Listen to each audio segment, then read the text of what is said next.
এই যে চকলেটগুলা দাম অল্প হতে পারে, কিন্তু এই চকলেটের সাথে আমার ছোটবেলার অনেক আবেগ মিশে আছে। ছোটবেলা যখন বিকালে আব্বার সাথে বাজারে যেতাম, আব্বা চকলেট কিনে দিতেন আর খুব মজা করে খেতাম। আর এখন দেখি আয়ানের বাবা আয়ানকে অন্যান্য খাবারের সাথে চকলেট কিনে দেন। আসলে বাবারা এরকমই হয়।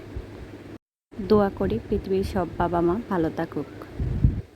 বিকাল হয়ে গেছে, একটু পরে সন্ধ্যা নামবে, তাই বাইরে কাপড়গুলো একটু ঘরে নিয়ে যাচ্ছি। এই তো এখানে আমার ছেলের কাপড় ছিল, সবগুলো এখন ঘরে নিয়ে গিয়ে একটু গুছিয়ে রেখে দিব। আর বিকালবেলা তো আমার ছেলের ছুটোছুটি শেষ নেই, আমি তার মতো করে তাকে ছেড়ে দিই, সে খেলাধুলা করে আনন্দ করে। শহরের বাচ্চাদের তুলনায় গ্রামের বাচ্চাদের বিকালটা একটু সুন্দর হয়, তারা তাদের মতো করে ছুটোছুটি করতে পারে। এদিকে আমার ছেলে আমাকে শাসন করছিল, সে বলছিল তার কাপড় কেন আগে গুছাচ্ছি না। তাড়াহুড়া করে তাকে দেখিয়ে দেখিয়ে তার কাপড়টা আগে গুছিয়ে নিচ্ছি। তো সন্ধ্যা হয়ে গেল।